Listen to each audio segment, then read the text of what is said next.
Hello, myself Divyam Sharma. और आज मैं एक मेजर कंसर्न लेकर आया हूँ जो कि हमारे किसान भाइयों को बहुत ही ज़्यादा महत्वपूर्ण और उनकी फील्ड में उनके जो भी माल मवेशी हैं उनके साथ बहुत ही ज़्यादा काम आने वाला है। ये केस है मिल्क फीवर का और पोस्ट पार्चुरेंट फीवर का। मैं समझाना चाहूँ आम भाषा में तो पोस्ट पार्चुरेंट फीवर जो होता है ये जैसे कि जेस्टेशन जो होता है, जब भी बच्चा जब भी गर्भ और कोख में होता है तो गाय के केस में जो उसका जो जेस्टेशन होता है 9 महीने और 9 दिन का होता है। वैसा ही सेम भैंस के केस में अगर देखे जाए, बफेलो के केस में अगर देखा जाए तो उसका जेस्टेशन 10 महीने 10 दिन का होता है।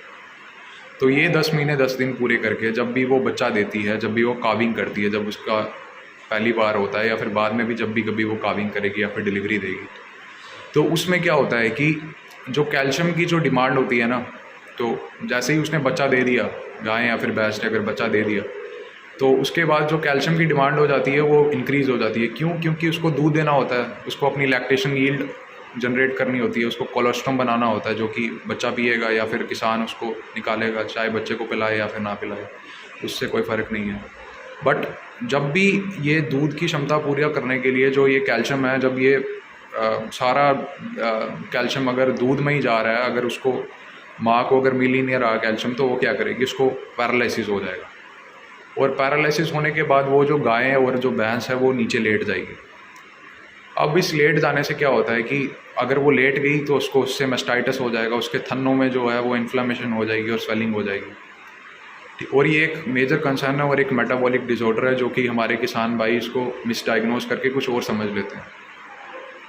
अब अगर मैं बताना चाहूँ तो इसको डायग्नोज इस तरह से करेंगे कि अगर आपको पहले ही अगर आपको डायग्नोज करना है तो आपको उसकी जो चमड़ी है उसके ऊपर जो बाल जितने भी आ रहे हैं, आप बालों को देखिए ज़रा ऐसे टच करके, उसके बाल जो है आपको खड़े मिलेंगे और उसकी जो मसल्स जो होंगी वो ट्विचिंग करेंगी। ट्विचिंग अगर मैं आम भाषा में समझाना चाहूँ, ट्विचिंग का मतलब है कि वो कांपेंगी, मतलब लाते बाजुएँ थोड़ी सी कांपनी शुरू हो जाएंगी। ये इनिशियल स्टेज होती है पैरालिसिस होने के लिए और वो कांपना शुरू हो जाएगी। तो ये सिचुएशन जो है ये जैसे ही माँ जैसे ही दूध देना चालू कर देती है उन दिनों में देखने को मिलती है। तो इस कंडीशन को जो है कुछ लोग क्या करते हैं कि पहले बोलते हैं ये कंडीशन आए ना तो उसको कैल्शियम सप्लीमेंटेशन और मिनरल मिक्सचर स्टार्ट कर देते हैं। मिनरल मिक्सचर देना अच्छी बात है, बट मिनरल मिक्सचर जो है आप अनायनिक मिनरल मिक्सचर खरीदिए और आप वो उसको खिलाइए, क्योंकि जो अनायनिक मिनरल मिक्सचर है वो यूरिन यानी पेशाब के ज़रिए वो बाहर हो जाएगा कैल्शियम जितना भी आप दे रहे हो, और पैराथायराइड ग्लैंड जो है उसके लिए अच्छा काम करेगा और कैल्शियम यूटिलाइजेशन जो है वो इंटेस्टाइन और मतलब उसकी मांसपेशियों और हड्डियों से कैल्शियम की सप्लीमेंटेशन मेंटेन रखेगा अगर आप अनायनिक मिक्सचर खिलाएंगे। अगर आप दूसरा मिनरल मिक्सचर अगर आप खिलाएंगे तो उससे क्या होगा कि वो ब्लड के अंदर ही कैल्शियम रहेगा और पैराथायराइड जो कि यूटिलाइजेशन जो करता है कैल्शियम की, तो वो मेंटेन नहीं रहेगी। तो उस कारण क्या है कि पैराथायराइड काम करना बंद कर देगा और उस कारण से ही ये चीज़ होती है। तो मैं आपसे ये कहना चाहूँगा कि जब भी आपको मिल्क फीवर की स्टेज अगर आपको पता चल गया कि आज मुझे पता चल गया कि इसकी इनिशियल स्टेज है, तो मुझे क्या करना चाहिए कि सबसे पहले अगर आपके आसपास अगर कोई वेटनरी स्टेशन अगर मौजूद अगर नहीं है, तो आपको क्या करना है कि पहले आपको ये सारे साइंस देखने हैं जो मैंने आपको बताया।